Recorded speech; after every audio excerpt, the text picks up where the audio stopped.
And thanks for joining this Global Cotton Raiser event for India Energy Storage Week, which is the flagship event in the energy storage, earth-on battery, and electric mobility, green hydrogen in India. And this year it is 10th edition of the event, and the event is stepping up very well. And to make this event more successful and more inclusive, we are expecting global participation for this event from different countries. We have already received confirmation from Australia and Norway for the country pavilion. Already we're planning for a US-India energy storage seminar. So we expect more countries, including Asia Pacific countries from Singapore, China, Vietnam, Taiwan, Japan, Korea, Germany, Canada, US, UK. We have already received the inquiries from many companies from these countries and country embassies and trade agencies. So this webinar will showcase about how this global partnership will help Indian companies to explore global opportunities, similar other companies to join India and explore India market opportunity. Not taking much time, I am Debi Prasad Das, Executive Director, India Energy Storage Alliance. Welcome all the speakers, and first I welcome Dr. Rahul Walawalkar, President IESA and President MD CS India, to give your opening remarks. Dr. Rahul, please.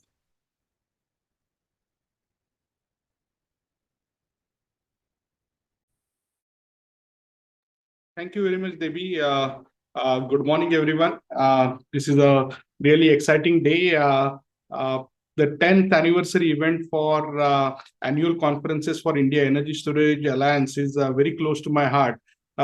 As many of you know, back in 2012, when we created India Energy Storage Alliance, there were a lot of doubts about if India is really a market for some of these advanced technologies, or if India should wait till maybe 2030 before these technologies get commercialized, and then India should start adopting these technologies, because there were other bigger problems for India to solve. Whereas based on all the international experience, we were convinced that at Customized Energy Solutions that India actually has better value proposition for many of these advanced energy storage technologies, both for stationary as well as e-mobility. And that's where in 2012, we launched India Energy Storage Alliance with just 5 member companies. And we started hosting the annual conference under the brand Energy Storage India in 2013 December, with a hope of bringing together like-minded companies and creating greater awareness about the market potential for these technologies. And since then, both IESA as well as the annual event has evolved. Currently, we are calling it India Energy Storage Week, which is a week-long celebration. And now the focus is no longer on India just as a market, but India as a global hub for R&D, manufacturing, and deployment of these advanced technologies. Also, since the start with advanced energy storage technologies, we have also now added a track on green hydrogen, which is emerging as a next emerging technology as part of the total solutions for faster decarbonization. And your participants throughout this week will get a lot of exciting updates for e-mobility, for advanced manufacturing, especially gigafactories, as well as associated supply chain. Then stationary energy storage, covering both large grid scale projects as well as behind the meter opportunities, mini grids, microgrids, and last but not the least, green hydrogen, especially for industrial decarbonization, as well as looking at complete aspects of green hydrogen generation, green hydrogen storage and transportation, as well as utilization. So this is really shaping up as an exciting event. And we are really glad that this year's event is taking place immediately after the elections, which is kickstarting next month. And as a result of it, instead of hosting this event in May, we have shifted this event from May to July. But that timing should work very well because this will be part of the first 100-day plan for the new government. And what we are understanding is that there is a continued and renewed focus going to be on all these areas which are going to get covered in India Energy Storage Week. So I hope that Today, you will hear from many of the partners who have already joined us. If you are listening to this webinar and you have not yet decided about your participation in IESW, then I hope that by end of this curtain raiser, you would find the value why you should be there. And I look forward to hosting you all in India in July first week, and look forward to together advancing the clean energy transition around the globe while making India a global hub for this transition. And we are really excited that this year many countries have come up as a partner, and Denise is here from representing Australian government, and Australia is one of the key partners for IESA for last 5 years. Without taking more time from all of you, I would just once again like to invite you to visit India if you haven't been already there, or if you are already in India, then take this opportunity for IESW for further strengthening the ties, further developing partnerships, and ride the wave as India is moving towards becoming a developed country in next decade. All of you can play a key role in this transition while gaining business and profiting from this as well. So thank you and welcome all. Debi, handing it back to you.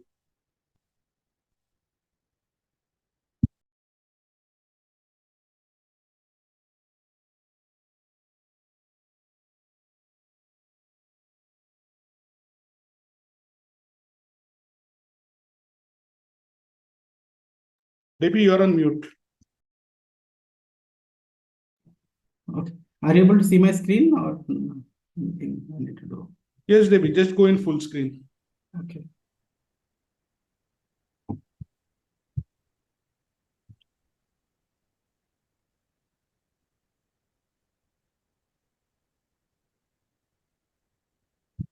Okay.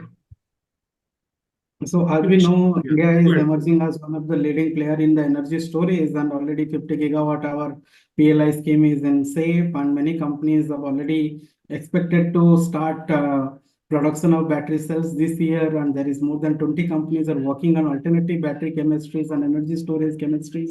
There are more than 8 gigawatt hour projects has been in construction and commission phase in India.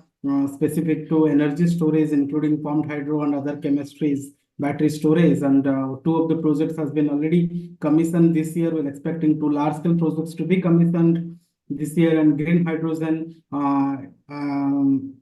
electrolyzer PLI by SECI is already floated, and selected companies has been shortlisted. Multiple green ammonia projects has been started in deployment. Commercial industrial sector is now looking for energy storage and green hydrogen as an alternative for the energy transition. On electric mobility, two-wheeler and electric buses has been taken the leading adoptions in India. Both battery swapping and charging infrastructure have been started implementing in India to support the EV adoption in India. So it is very appropriate stage to explore business in India as one of the leading business platform. India Energy Storage Week will be starting from 1st of July to 5th of July at new convention center at Yosovumi IICC with a 15,000 square meter to cater more than 200 exhibitors at the place.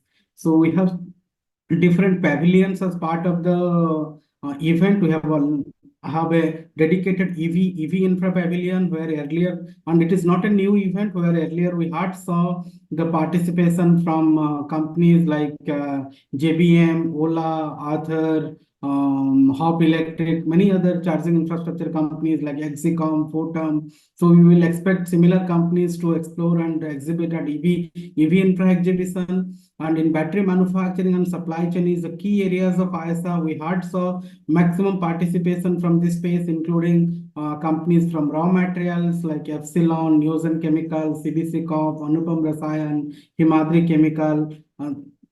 There are multiple GFL. There are multiple companies who are working on manufacturing and supply chain. And also the component side, we have saw the from Semco, from Mastrotech, from Briar. So multiple companies are expected to showcase. If you are part of this ecosystem, we encourage you to be showing your expertise here. In Green Hydrogen Expo, we are expecting companies to showcase both the balance of the system, electrolyzer manufacturing and deployment, including S2 power and others have been shown their expertise earlier at this expo.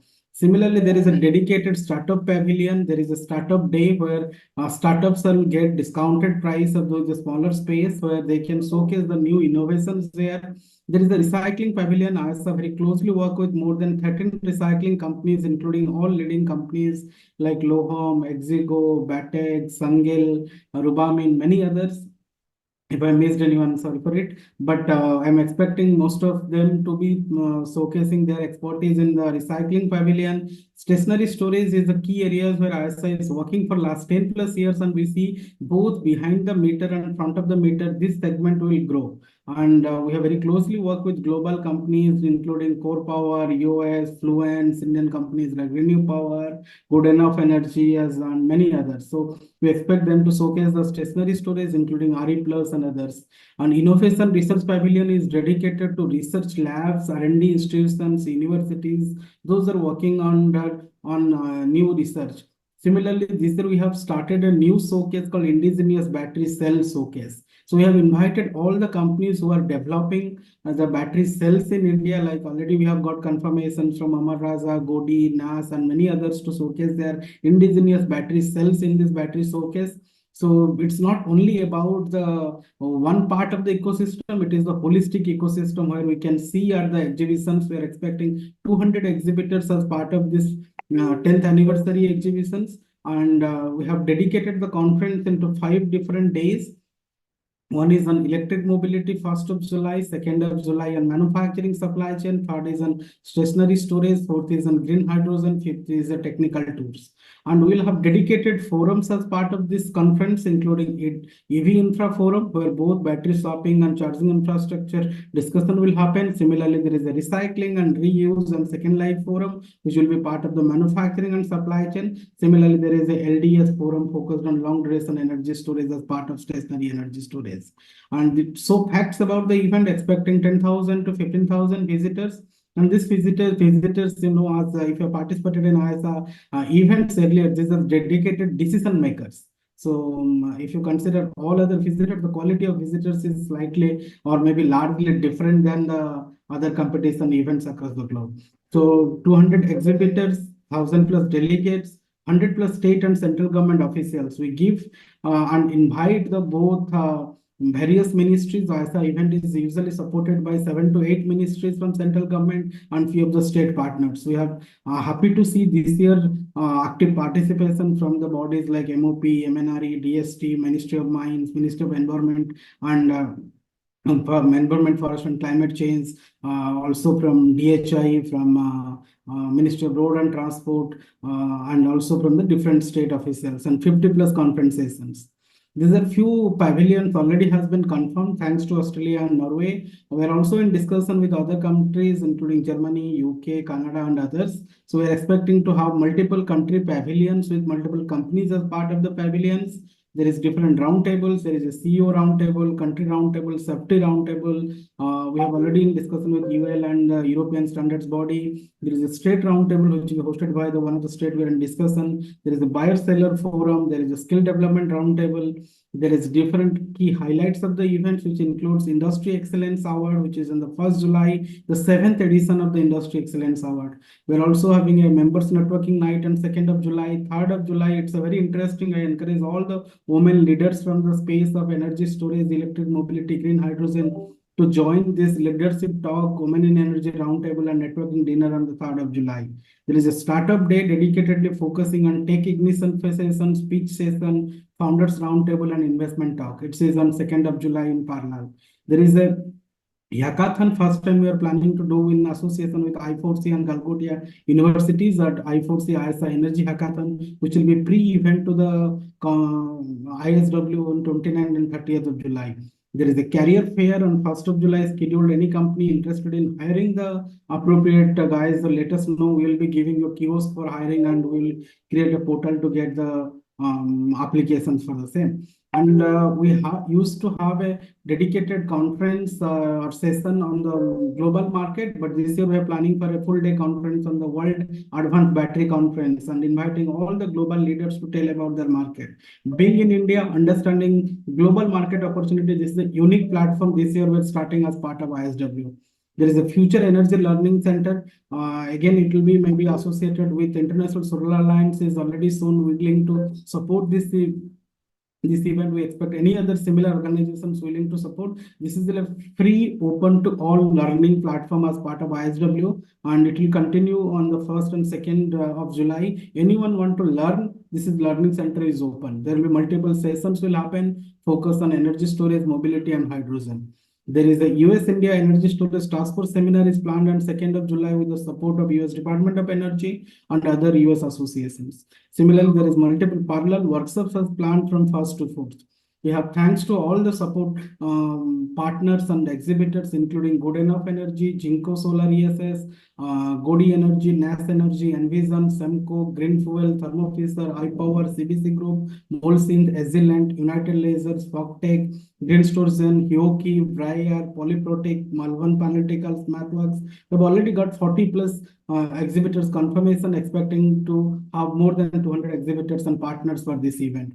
We have already got 29 supporting partners from different countries, from India and other country associations to support this event. There is more than 10 media partners are promoting these events.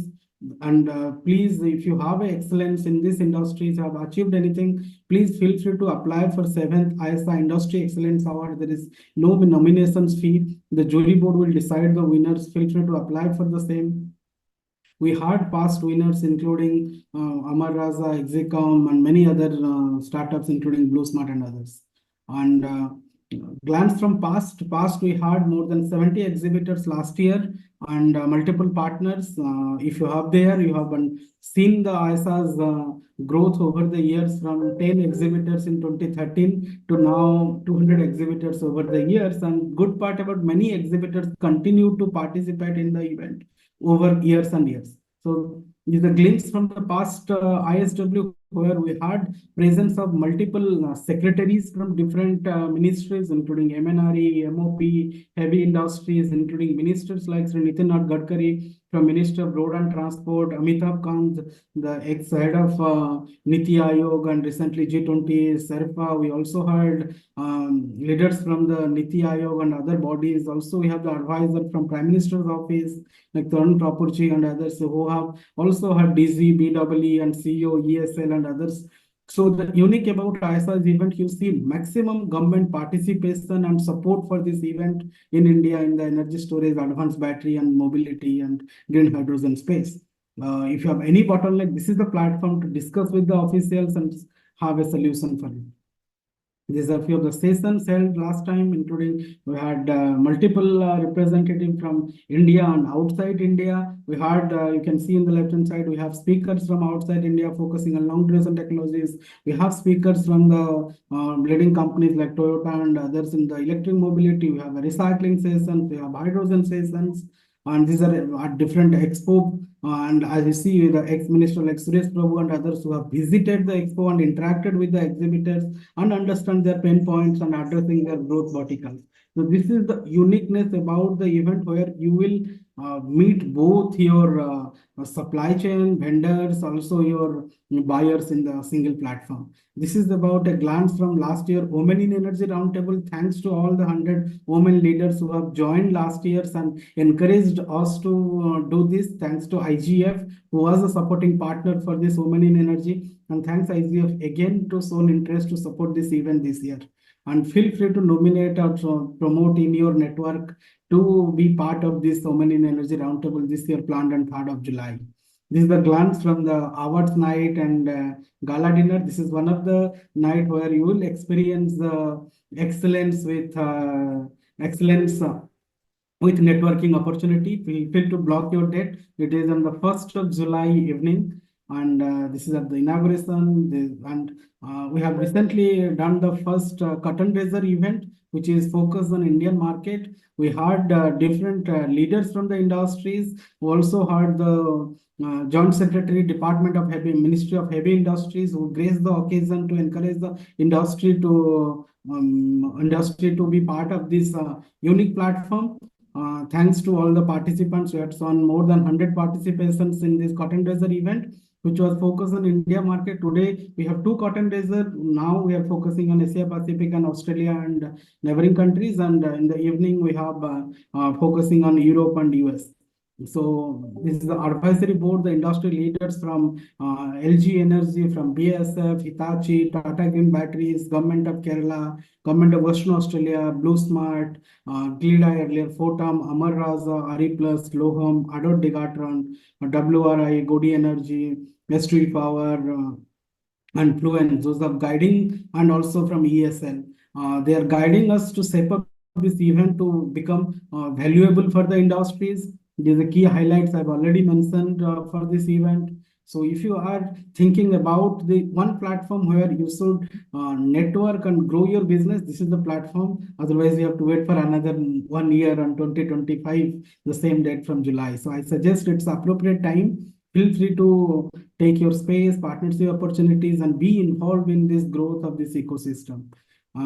There is a startup day, as I mentioned, which is planned on 2nd of July. Multiple startup activities has been planned. My colleague Bina is leading this activity. If you are an investor, if you are a startup, you are a founders, feel free to, or if you are a company who are supporting the startups, let us know. We'll be happy to involve you in this activity. Similarly, there is Founders Roundtable, where we have last year 40 plus startup founders, CEOs, and CXOs was there. Similarly, there was a CEO Roundtable where we had 50 plus CEOs from the leading companies who has revenue more than 100 crores to discuss about the industry challenges and growth.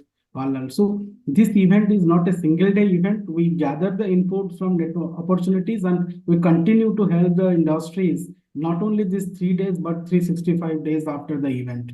So this is we have released multiple documents as part of the skill development roundtable, workforce development activities. Most of the skill development councils and research labs, universities was part of such discussion. We will continue to do that on the 1st of July as part of side events of IESW. This was the Women in Energy activity last year we had. This is the structure of the event. We have already released the program structure for this year ahead of 2.5 months. So feel free to plan your travel and block your dates.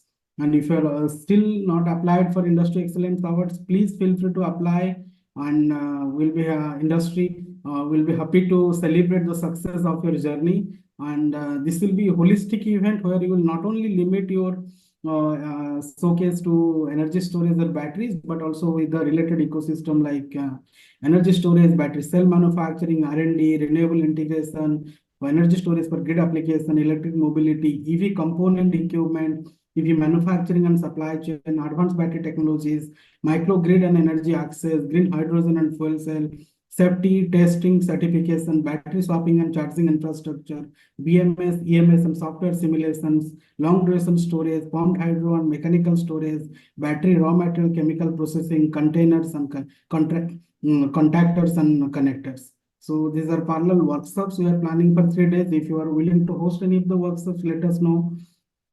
And the next curtain raiser will be at a regional curtain raiser focusing on different regions. And if you will block your partnership now, you will get a opportunity to showcase at different curtain raisers at different regions, including Bangalore, Chennai, Kolkata, and New Delhi.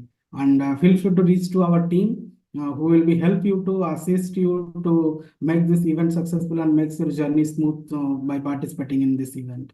So I hope this gave a glance about how this event will help you to be part of this ecosystem. Now, not taking much time. If any queries, feel free to write to us, and my colleagues will happy to help.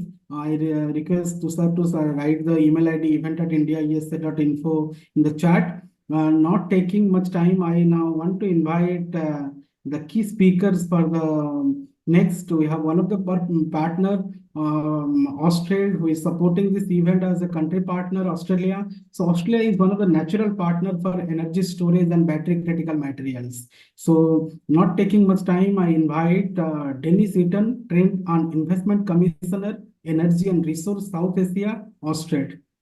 Denise, please go ahead. Thank you so much, Debbie. And there is so much packed into Energy Storage Week this year, and Australia is excited and very happy to be a country partner.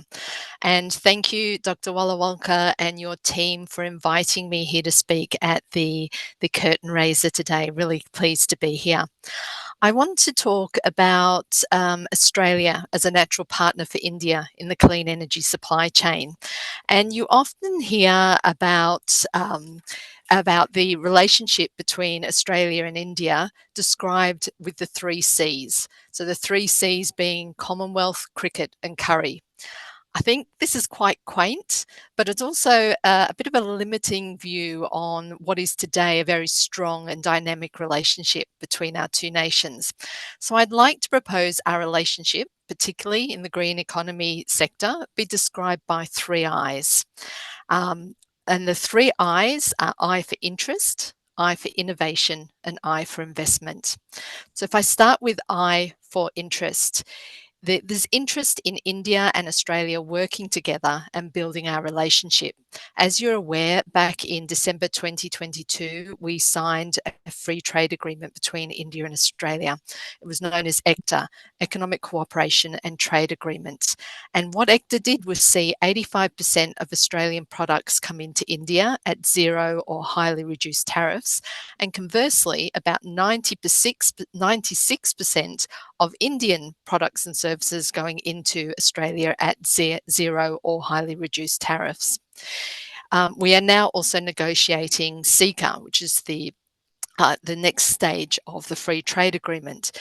ECTA in particular has seen, if we look at the supply chain for energy, has seen almost all of our critical minerals get access to India at 0 tariff, which means a much more affordable and commercial rate for business. There was also, back in 2022, a letter of interest signed between India and Australia on the new and renewable energy technology partnership. And there's a particular focus on solar PV technologies and clean hydrogen technologies. Out of this partnership, so far, there's been born a solar and a hydrogen task force where India and Australia are looking together to see how we can build a stronger relationship to enhance our research and industry linkages. We've also seen a number of Australian delegations show strong interest in the Indian market. The Smart Energy Council, and Wayne will be speaking after me, led a mission on renewable energy companies to India back in March last year. And Austrade, my organisation, the Australian government body, has also led 2 missions of critical minerals firms who were here in November 2022 and again in December 23. So that interest and awareness of the opportunity in India is growing strongly.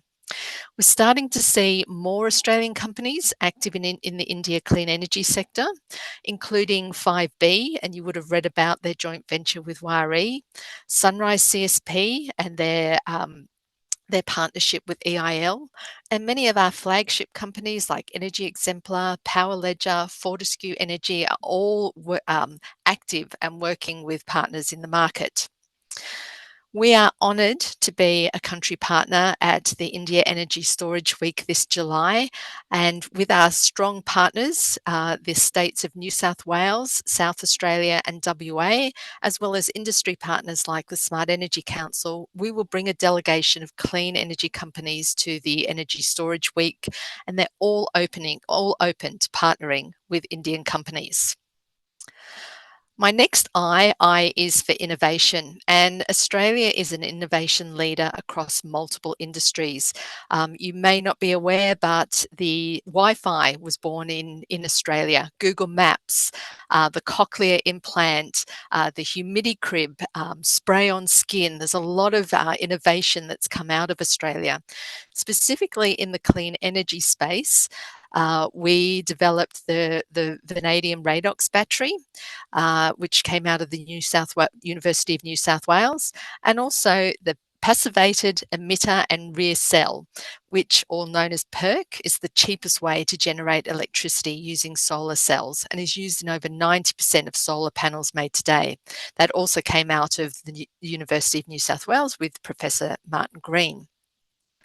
There's opportunities to engage with the innovation landscape in Australia. And just to name a few of the innovation centres, the Clean Energy Innovation Hub, the Innovation Energy Technologies out of the University of Newcastle. Deakin has a Battery Research and Innovation Hub. We also have the AICE, which is a collaboration between Australian universities led by Deakin with IIT Madras. ARENA, which is our Australian Renewable Energy Agency, also has a knowledge bank. So if you looked up ARENA and Knowledge Bank online, you'd see an open source of library of reports and studies into the clean energy sector. So this is a way of engaging and building that innovation ecosystem. Excuse me. In terms of the upstream supply chain, Australia's mining practices meet ESG requirements, and we're very proud of our credentials in sustainable mining and therefore supplying the critical minerals into your clean energy supply chain. India, of course, is a manufacturing hub, and you're investing to become a manufacturing powerhouse. And there are growing synergies between our two markets to support the diversification of the industry supply chain.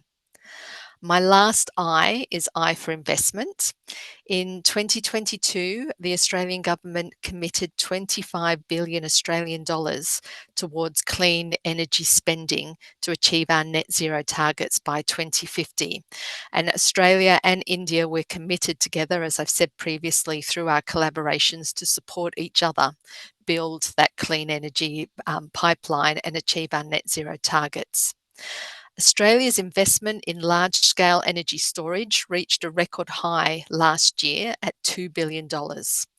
We've also invested to be a hydrogen superpower, building hydrogen hubs across Australia and manufacturing electrolyzers. We're using hydrogen and renewable energy to make green iron. Two of our states, in fact, have invested to achieve success in moving away from a reliance on carbon-emitting energy sources. Tasmania is 100% reliant on renewable energies, and South Australia is close to achieving that same goal. Last month, the Australian government launched the Solar Sunshot program, which will provide $1 billion Australian dollars to support the PV solar supply chain. And lastly, last week, the Australian government announced the new Future Made in Australia Act, which includes giving Australians access to affordable and renewable energy. We're attracting investment from partners around the world to access our vast amount of critical minerals and rare earths. And together, we're investing in midstream processing of those critical minerals and rare earths. The Indian government too is investing heavily in its net zero future to build its manufacturing strength. And together, Australia and India can partner for prosperity. So I hope these three I's, the interest, innovation and investment, resonate with you. But if you're still wedded to the three C's, which is Commonwealth, curry and cricket, maybe we just tweak them a little bit, and our new three C's would be commitment, capability and cricket. Thanks so much. Thank you very much, Denise. I think wonderful remarks, and you covered the partnership very well. And we are looking forward to also actually bringing a delegation as a pre-activity for IESW to Australia in partnership with Austrade as well as Government of Western Australia to Perth for specifically exploring collaborations in the critical mineral and associated supply chains. So again, all the participants, again, if you are from India and you are interested in exploring this, so you don't have to wait for IESW. In May last week, we will be taking a delegation from IESA to Perth and Western Australia as a pre-event activities of IESW. So just wanted to highlight that. Debi, handing it back to you. Thank you, Denise, and Dr. Rahul, for highlighting the cooperation between India and Australia. And let's continue on the same topic. And we have one of the leading association called Smart Energy Council And we saw many times Smart Energy Council taking the delegation from Australia to India and working with India very closely. So as they're focused in renewable and India is working very closely on renewable, and in Australia we saw multiple energy storage projects focusing on solar or grid. We have one is me, External Affairs Manager from Smart Energy Council. We'll be happy to hear from you. Inviting one. Please go ahead. Thank you. Thank you so much. It's wonderful to be here, and it's a great honor to be here, and it's wonderful to follow Denise as well. And I really want to pay tribute to the work that she does in India as well. What I'll do is I'll just share my screen and hope that this works well. Can you see that okay?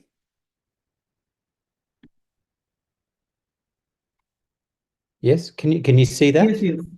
Yes. Fantastic. Okay. So what I want to talk about today is how renewables will drive the India and Australian partnership. And I'll just tell you a little bit about my organisation, the Australian Smart Energy Council. So two things I want to talk about here. One is about renewable energy storage in Australia. And then the second part is that Australia-India Smart Energy Partnership. So a little bit about the Smart Energy Council. We're an independent peak body, the peak body for renewables in Australia. We've actually been around for 70 years. Australia played, as Denise mentioned, Australia played a really critical role in the invention of solar panels and solar hot water. And so those original scientists going back 50 years, 60 years, 70 years were the founders of our organisation. We now have a very, very strong industry in Australia, and the Smart Energy Council has some 1,400 businesses right around the country that are members of the Smart Energy Council. Just to give you a little bit of a taste of what I want to say about the Australia-India partnership, this is the delegation that Denise mentioned that we took to India in March last year. It was more than 30 smart energy companies coming from Australia to India, including some of the companies that Denise mentioned.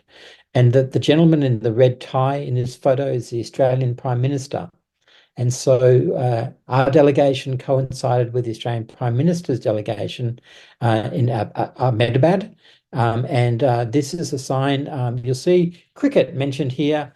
One of our partners to our delegation was an organisation called Cricket for Climate, which is actually the organisation established by the Australian cricket captain, Pat Cummins, to promote action on climate change. He's a very strong advocate for climate action, and very pleased to mention that overnight, Pat Cummins has been announced by Wisden as the world's cricketer of the year. So go Australia.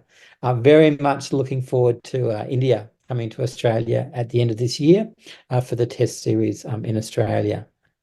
But just going back to energy storage, so some critical things about Australia. The Australian government has set a target of 43% emissions reduction by 2030 and a very ambitious target of 82% renewables by 2030. It's ambitious, but it's also very much achievable. And so that means that we have to more than double our renewable energy by in the next 7 years. And renewable energy storage is going to play an absolutely fundamental role in making that happen. Now, the way that we look at it is that we think that roughly half the journey to 82% renewables is going to be with large-scale renewable energy, so solar farms and wind farms. And the other half of that journey will be with consumer energy, rooftop solar, accompanied by battery storage. So just talking a little bit about large-scale energy storage. And this is a really key point here, that by 2030, something like 14 gigawatts of coal-fired power stations need to retire, and we need to very quickly replace that with renewable energy backed up by renewable energy storage. At the moment, there are about 24 or around 24 large-scale batteries on our energy grid. And there's something like 3 gigawatts of battery storage that's been connected to the national energy grid in Australia. The largest battery operating in Australia at the moment is 360 megawatts. I think that's one of the biggest batteries in the world. And the thing is that the large-scale battery storage and energy storage industry is growing very, very fast in Australia, and there are really significant opportunities for investment, opportunities for Indian companies in that space. Then what's happening now, though, is that the Australian government has committed to a new scheme called the Capacity Investment Scheme. And the Capacity Investment Scheme is essentially a national auction for large-scale renewable energy and large-scale renewable energy storage. And so what we're going to see is something like 32 gigawatts of new capacity coming into the electricity grid over the next 7 years. Effectively, it's a series of tenders that will go to market to replace those coal-fired power stations that I mentioned before. The Capacity Investment Scheme includes 23 gigawatts of large-scale renewable energy generation and 9 gigawatts of large-scale renewable energy storage. And so we're looking at about $52 to $67 billion worth of private sector investment that's going to be happening there. This scheme has begun. The first big auction is going to begin in April. Towards the end of this month is the expectation. There's been some trials already, but it's going to be released at the end of this month. And then we're looking at effectively a series of auctions, really significant auctions, every 6 months from now until 2027, so that by 2030, we have everything in place to meet those ambitious targets of 82% renewables by 2030. Obviously, there's a lot of work that we want to do around small-scale renewable energy storage, and the Smart Energy Council has actually put up a proposal in relation to that. And so, as an example of that, we are calling for a small-scale renewable energy storage scheme. It's a proposal from the Smart Energy Council. We believe that we can deliver into the national energy grid 1 million solar batteries by 2030. At the moment, there's about 200,000 solar batteries in people's homes around the country, and we think that we can get to 1 million solar batteries by 2030. Just to keep going on that. So that's probably a little bit about energy storage. I'm very pleased and happy to take any questions around that. Let me talk a little bit about the Australia-India Smart Energy Partnership. This is a photo of the delegation that I mentioned before, more than 30 smart energy companies in March last year. And this is the delegation in New Delhi. These are some of our supporting partners for the delegation. There'll be a number of names here, which people know. A shout out here to the International Solar Alliance, and a shout out here in particular to Austrade, the Australian Trade and Investment Commission, and huge support from Denise Eaton. I really want to acknowledge the work that she did to make this a reality. And these are some of the patrons for our delegation, and you'll see here a number of Australian ministers, state and territory leaders in Australia, but also Dr. Sinha, the CEO and Managing Director of Tata Power, and the former Indian High Commissioner to Australia. This is another photo of the delegation with the Australian Prime Minister in Ahmedabad. It was a fantastic event, fantastic thing to do. And it might have been, I should mention, I guess, that the delegation coincided with the first day of the 4th test between Australia and India at Narendra Modi Stadium in Ahmedabad. Now, these are some of the companies that we met with. Again, you'll recognize it, I'm sure, many of those companies, but including Tata Power, Renew Power, Reliance, Avada, and others. Really significant.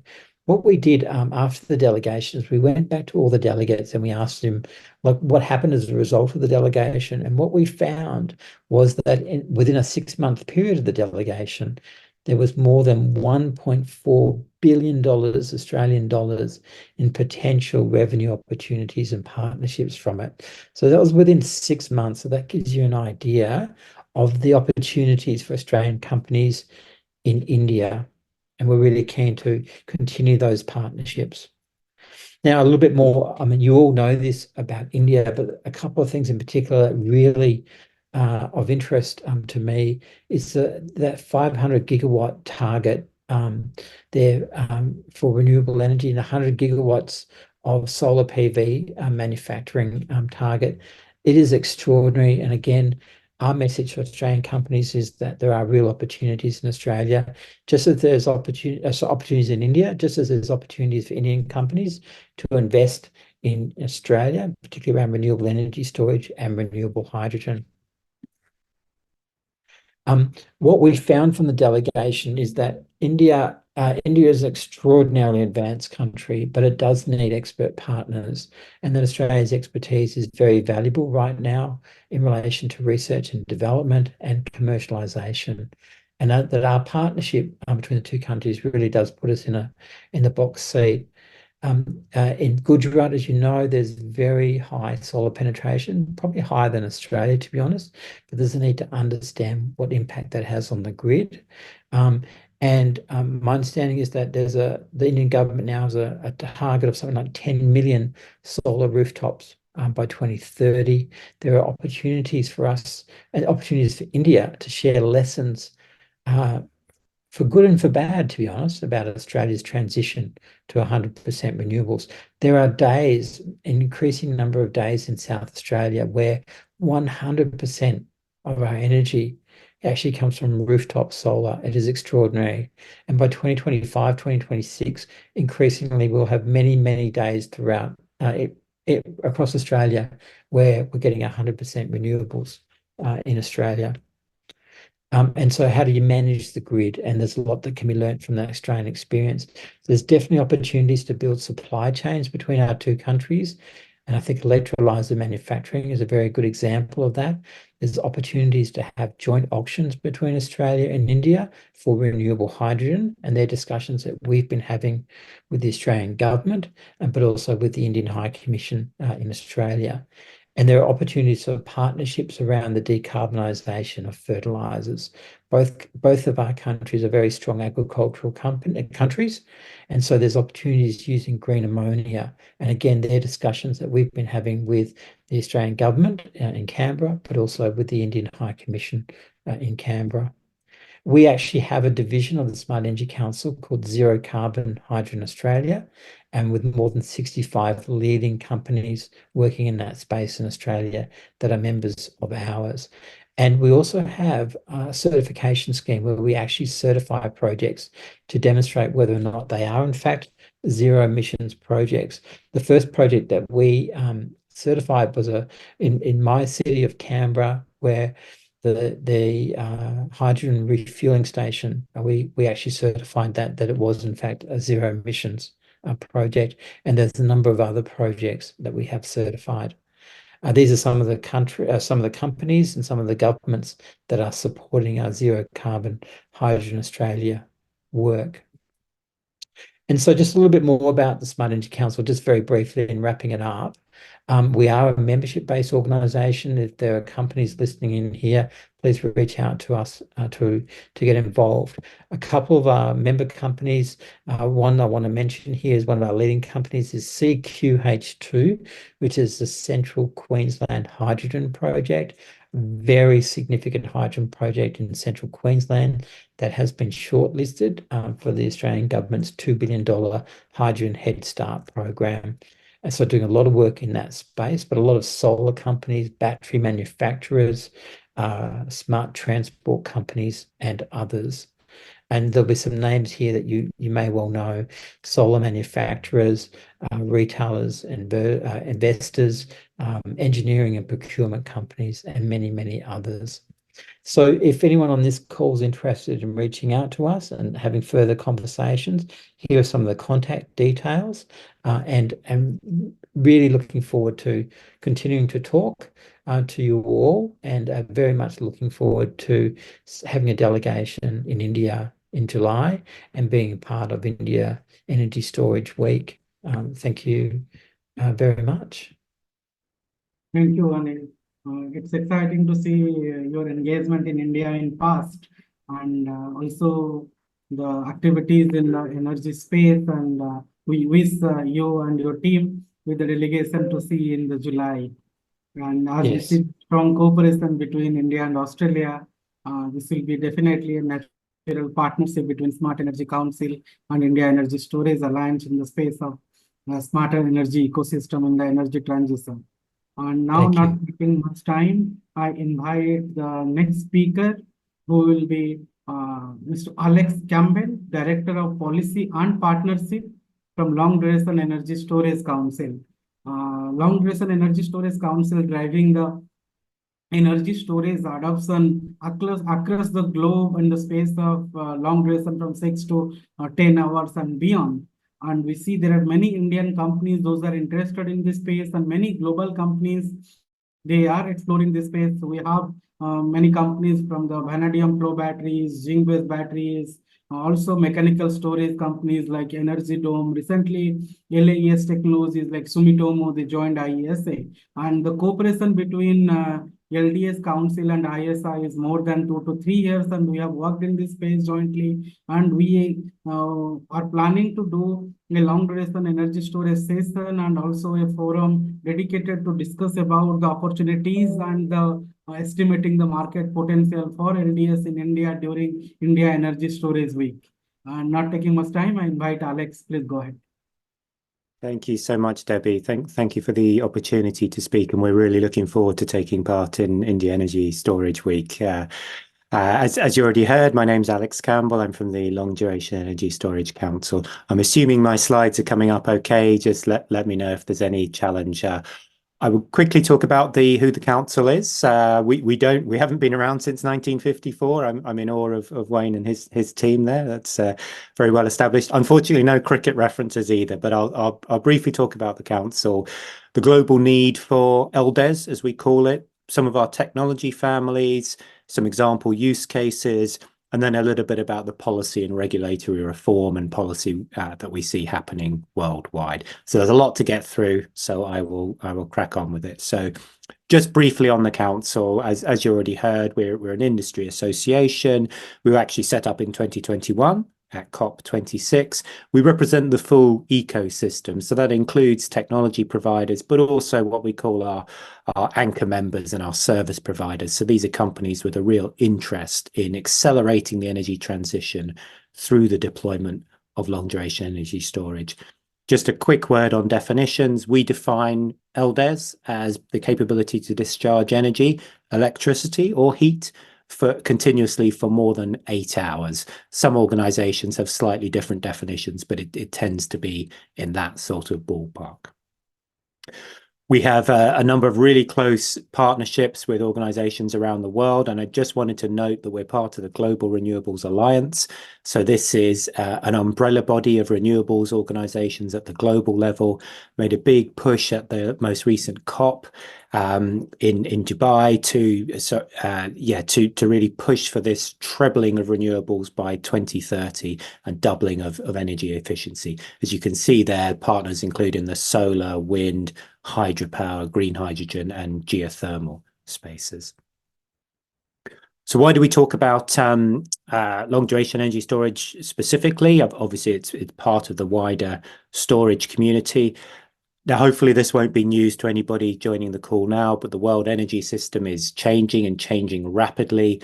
And there's going to be a huge shift to variable sources of renewable electricity. We need more electricity as the population gets bigger. Excuse me. We need more electricity as the population gets wealthier.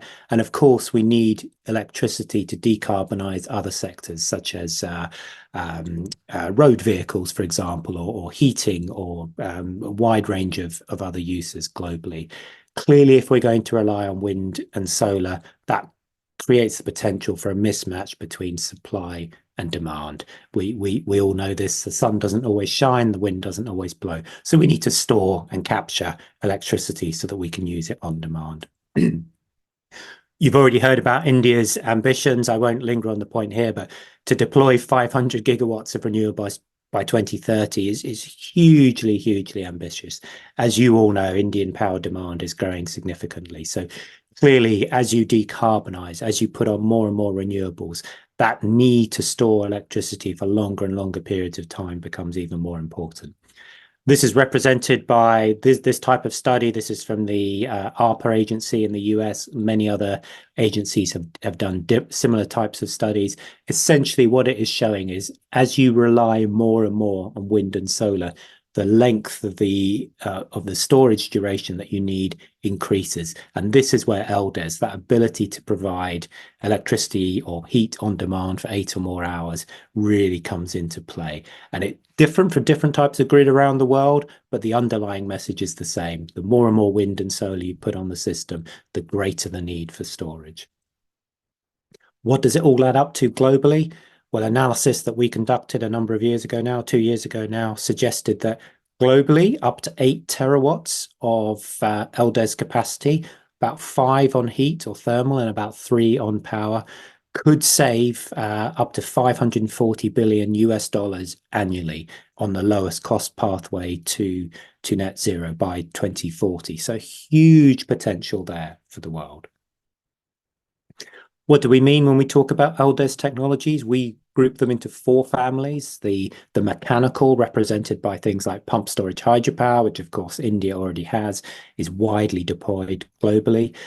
Thermal technologies, so these are technologies which take renewably generated electricity and then store it in the form of heat. That could be in materials as basic as rocks or concrete or molten salts. Chemical forms of storage, so hydrogen is the obvious example here, and then electrochemical. So as well as lithium-ion batteries, which are increasingly able to store electricity for long periods of time, there's a wide range of other types of batteries. And in fact, we heard about some of them earlier coming out of Australia. And of course, there are other providers around the world globally. They are at different levels of commercial deployment, and this is another way of representing this. Obviously, pump storage hydropower, very mature technology, has been around for 100 years or more, but other technologies are coming through, and they're all useful at slightly different timeframes and slightly different use cases. So there is really huge potential here as we get to more and more, as I say, wind and solar on grids globally and in India specifically. Just a little bit about costs. It's well understood that as you deploy more and more of a technology, costs come down, as we learn how to build them, as we learn how to deploy them. We did some modeling a couple of years ago with expected pathways, trajectories for cost decreases. We are actually updating this benchmarking. There will be more coming out later on this year. So this is really indicative, but please do keep following our website or LinkedIn or whatever to keep a close eye on how the costs are going. So with the time I've got left, I just want to talk about a couple of our use cases just to see how things are being driven globally. First of all, I'll talk about PPAs, so power purchase agreements globally. Lots of organizations, companies have signed up to initiatives such as the RE100 initiative to really try and decarbonize their operation through the use of what we call renewable PPAs or clean PPAs. So they're trying to match their electricity supply their electricity use with renewably sourced electricity, which is good to a certain extent. It's helped to drive the deployment of renewables, but it's not perfectly matched. And I'll perhaps illustrate this with the next slide. The analysis that we did showed that if you, for example, had a solar, 100% solar pay-as-produced PPA, the actual real emissions reduction was only about 40 to 50%, because unless you're using your electricity exactly when the solar panels are generating, you have to source electricity from other sources as well. So it does drive solar deployment, but it doesn't perfectly match with your consumption. So to cut a long story short, by signing up to a 24/7 PPA, so solar or wind combined with storage, and in particular with long duration storage, you can truly get that 100% emissions reduction. These numbers are taken from one of our reports. They're using data from grids in Germany and California by way of example.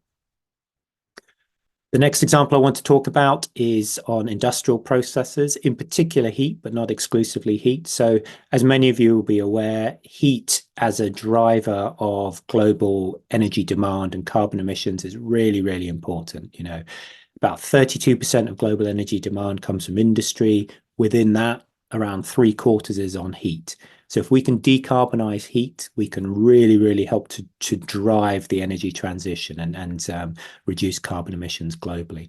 There are lots of LDES technologies today that can help to that can store electricity in the form of heat and then provide it back, especially in those temperature ranges up to about 400 degrees Celsius. They are commercially deployed today. We're seeing more and more projects being built. There are some policy barriers, which I will touch on in a moment. And then just quickly on that overall industrial use case for LDES technologies, I've already mentioned heat. We've seen some great examples globally of, for example, off-grid applications. So mines in remote areas, if you pair solar and or wind with LDES technologies, it's actually cheaper than using diesel in a number of markets today. So there's fantastic opportunities. But what we need to happen is to have that policy and regulatory reform, because even though the economic case might be there, even if the energy security case is there and the decarbonisation case is there, there are certain policy frameworks which are limiting deployment. In particular, with electricity markets, they're not structured in a way that enables and incentivizes LDES deployment. Things like long-term revenue visibility isn't there.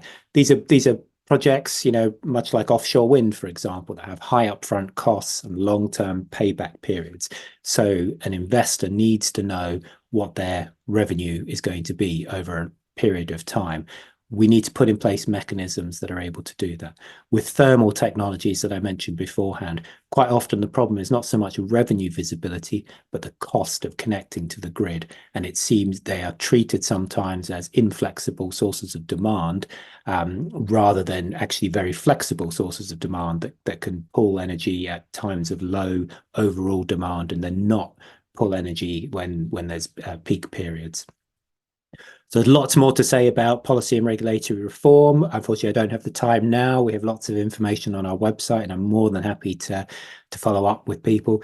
Just to say, we've got three what we call buckets of policy options: direct technology support, that might be things like grants and incentives; long-term market signals, you know, setting targets, phasing out fossil fuel subsidies, really important mechanisms.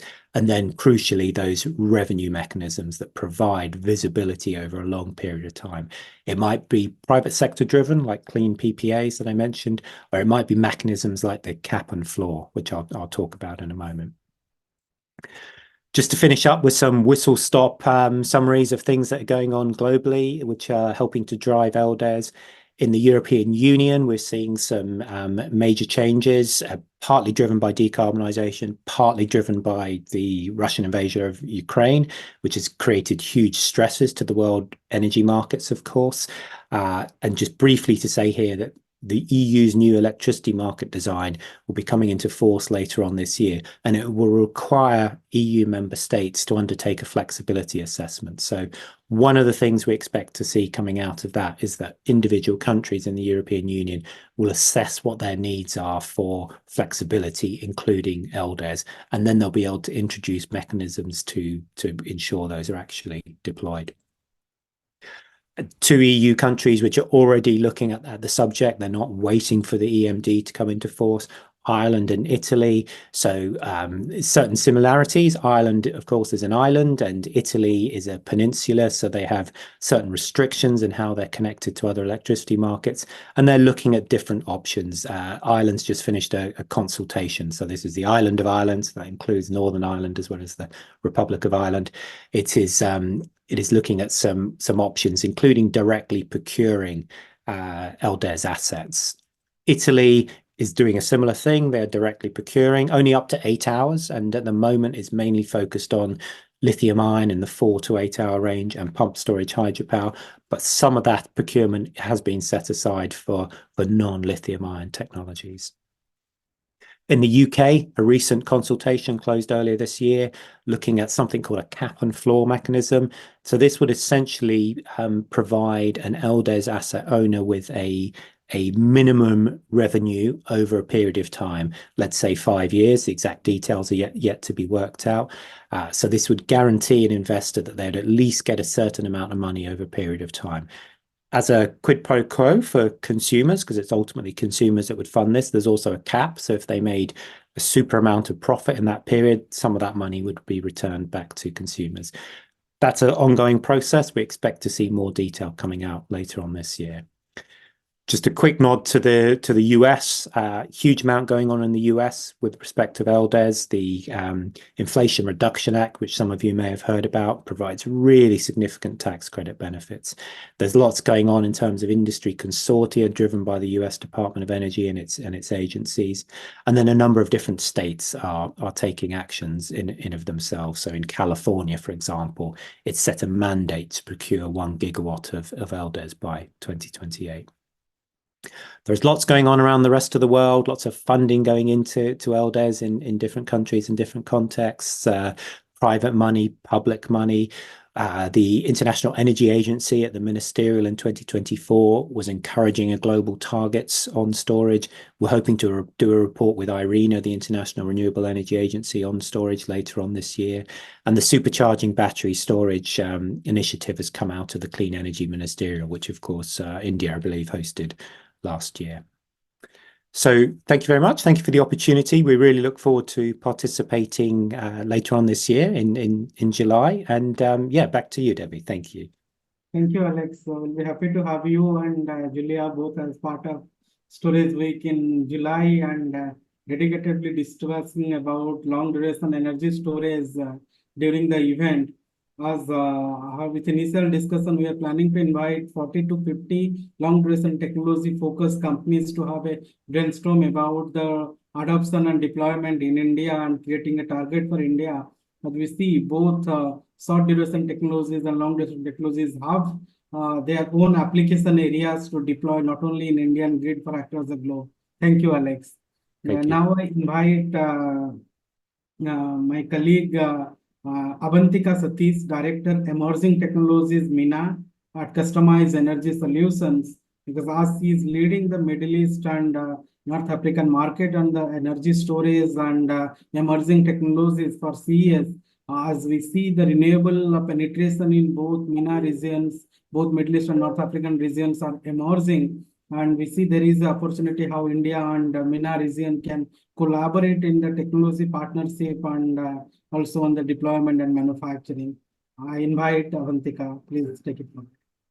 Thank you so much, Debi, for giving me the opportunity to present about the Middle East and North Africa region market and potential for collaboration with India. Please let me know if my audio and the slides are all coming well. Yes, can you make full screen? Yes. Okay, thank you. Thank you so much. Yes, a very good morning and good afternoon to all the participants who have joined us today for this curtain raiser event. So today I'll be walking you through the rising opportunities for energy storage in the Middle East and North Africa region. So traditionally, as we know, the Middle East or the Gulf Cooperation Council region is known as an oil and gas market. But recently, or in the recent years, we have heard many of the countries coming forth and making announcements to make investments into renewable energy and in net zero, and announcing net zero targets to be achieved by 2050 and 2060. So highlighted here are some of the countries who have made the net zero targets for 2050, which covers Egypt, Lebanon, Oman, the United Arab Emirates, while some others such as Saudi Arabia, Bahrain, Kuwait have made announcements to achieve net zero by 2060. So what it means is in many or majority of these countries currently, the electricity mix contains mainly natural gas. More than 60% is natural gas in countries such as Saudi Arabia, in Qatar, in UAE, and so. They're making drastic renewable energy penetration targets by 2030 or 2035 is a significant initiative in itself. So what we see here is what or how much penetration have they announced at the end of this decade or in the next 10 years ahead. So by 2030, most of the countries have made announcements to integrate in terms of installed capacity up to 30%, minimum of 15% from Kuwait to up to 50% by Saudi Arabia in terms of renewable energy penetration. Some smaller countries such as Djibouti from Africa have also announced for 100% penetration by 2035. From Africa, we see Morocco have announced by 2050 they would have more than 50% renewable penetration. Algeria at 37%, Tunisia by 30%, and so on. In terms of gigawatt capacity, which are the top 5 renewable energy markets? So that brings us to top 5 countries from Middle East and also Morocco from Africa. So Saudi Arabia, which has the most aggressive plans for renewable energy addition. For those who have briefly read about Saudi's projects, which are the Red Sea Development Project, several projects on Oxagon, which is again 100% on renewables, and not to forget NEOM, which is again based on 100% renewable energy integration. So Saudi would be the topmost with the largest capacity addition of up to 100 gigawatt installation of renewables, mainly solar, but also some wind as well by 2030. This will be closely followed by Egypt, which has now announced to increase the renewable energy penetration from 42% for 2030 to up to 60% installed capacity by 2030. So Egypt would be next at 40 gigawatt addition, Israel at 23, UAE at 20 gigawatt, and Morocco at 10 gigawatt. So the rest of the Middle East or North African countries encompass around 14 gigawatt installed capacity by 2030. So this is to remember that at the end of 2023, the market or the total installed capacity stood between 20 to 30 gigawatt. So the total installed capacity is expected to almost grow 10 times or cross 200 gigawatt by 2030. So that is massive installation plans announced. As we heard from our previous speakers, so with renewable energy comes the requirement for energy storage system installations. So currently, in terms of renewable installations, as we know, Middle East region is not so much favorable for pumped hydro storage. We have seen battery energy storage systems such as sodium sulfur batteries, lithium-ion batteries are getting installed in this region. And a few other technologies are also pilot tested, such as flow batteries as well. So we've estimated that at least 60 gigawatt hour potential for energy storage is expected to get installed in this region before or by 2030 to accommodate the installed capacity of renewables of 200 gigawatts. So that is to give an overview from a renewable energy side, but not to forget what's happening at the electric mobility or transportation side as well, where the demand for batteries are also growing from this region. So again, from the transportation sector, the UAE is one of the foremost to come ahead and announce targets set for electric mobility or electrification of the transportation sector.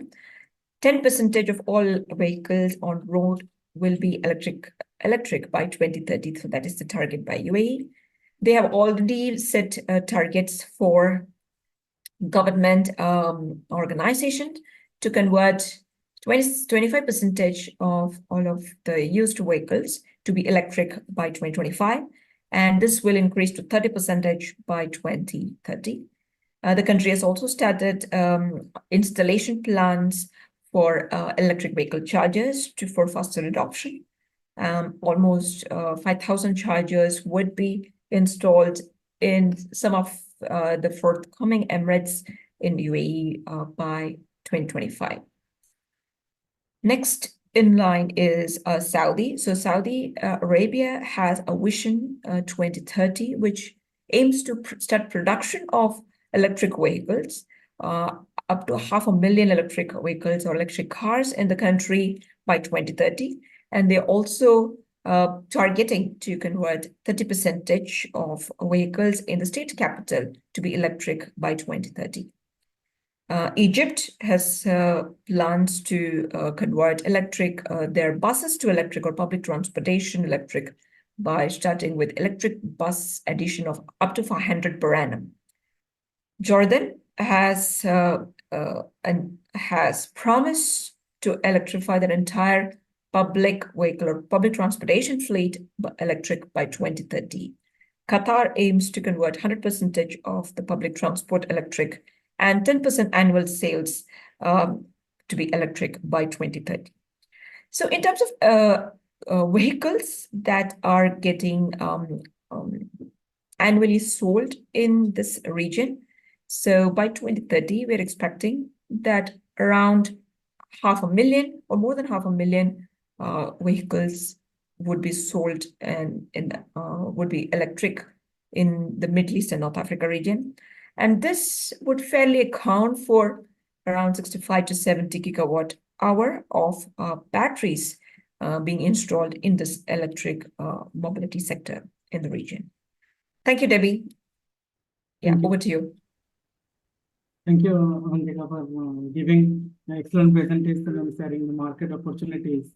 I request all the speakers to on their videos, and if there is one or two questions from the participants, we can take. Any questions from any of the participants on any global market, please raise your hand or type in the chat window so that we can unmute you. I request Dr. Rahul and everyone. So, sir, you can take a group photo of all the speakers. Sure, Debi.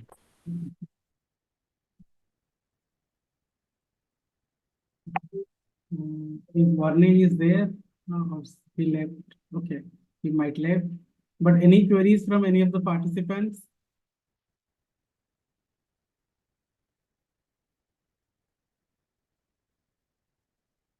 Thank you, sir.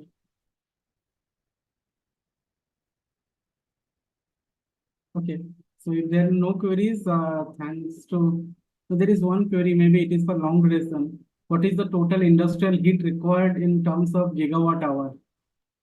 I don't know for which country it is asked, but Alex, if you want to answer on behalf of US or UK, any of the country? Yeah, that's a great question. I don't have the gigawatt hours off the top of my head, but the total demand for heat globally in industrial processes is huge. It's in terms of percentages, something like a third of global energy demand goes towards industry, and about 3/4 of that is towards heat. So if you could translate that, I can't do it on the fly in my head, but we put out a report late last year on industrial decarbonisation, which certainly has a lot of numbers in it. And then the year beforehand, we also did one on heat. But if you go to the LDES Council website, ldescouncil.com, and have a look at industrial decarbonisation on our reports, it's got a breakdown of the numbers there. I'm sorry, I just don't have gigawatt hours to hand in my head. Yeah, Alex, you are right. Typically, like in the Indian context, the electricity, because we talk a lot of time about just electricity, but the electricity consumption is less than 20% of the primary energy usage in India. So the industrial consumption, as you mentioned, is easily more than 30%, probably around 40% in the Indian context. So in terms of gigawatt hour, Manmohan, you can just double the total electricity requirement as a thermal requirement. And then within that, obviously, in terms of if you're looking at for thermal storage, then you would need to look at where is the variability and where you can utilize the thermal energy for optimizing. So the thermal storage requirement, maybe again, my thumb rule estimate is somewhere maybe around 10 to 15% of the total requirement, but that could be like a starting point, unless you are looking at maybe shifting from fossil fuel to like electrical energy for thermal and other things, then maybe the thermal storage requirement could be even much larger, but it will be driven by the economics and the process specification and requirements for each application. So it will have to be looked at from specific industry by industry in terms of identifying the requirement. Thank you, Alex. Absolutely. Maybe the last question, we are on time. Yes, Mr. Abhijit, please go ahead with your question quickly. Thank you so much, Debi. Excellent presentation. Thank you for giving the opportunity to be a part of this entire session. My question is to Mr. Alex Campbell. What I understand from reports is that heat batteries are also gaining a lot of momentum in the Australian market. When it comes to utilization, do you see they being coupled with REs, which is on-site generation for industries, or is it through the route of companies going ahead and signing PPAs? Thank you. Thank you, Abhijit. Yes, Thank you. Yes. So excellent question. So we're seeing both actually in different markets. One of the constraints that we're seeing in Europe rather than Australia is the ability to actually secure the renewables PPAs because of challenges with grid connections and so on, and actually securing that new renewable generation. But there are multiple different business models out there at the moment. And I was actually in Australia a couple of weeks ago, and one of the challenges that some of the Australian stakeholders reported back was around grid fees, which is a slightly different context, but you certainly do get on-site renewables coupled with heat batteries, but also PPAs coupled with heat batteries. So it really is context specific. Okay. Thank you, Alex. Thanks to all the speakers. And let's have an exciting session in the evening, focusing on Europe and US market. We have speakers from different organizations, including Norway. We have also from World Bank, Green Hydrogen Coalition, Alliance for Rural Electrification. So we have the session 2 on the IESW Global Cotton Raiser event in the evening, India time 7:30 and global US time in the morning. So I suggest join that session. Thanks to Alex, Avanthika, Denise, and Varne. And see you all at the India Energy Storage Week on July 1st week. And the participants, due to limited time, we have received few more questions, could not take today, but hope you will join the 5 days event where you will clarify, not limited to single question, but also multiple questions with the global industry experts and do the networking opportunity. Thanks to everyone. Debi, and for participants who are interested in joining the PERT delegation, just write to contact@indiaiesa.info, and we will share the complete detail about the week-long trip and various activities planned as part of the delegation. Agree. I'm just mentioning the email ID. Thank you, everyone. Thank you. Bye. Thank you.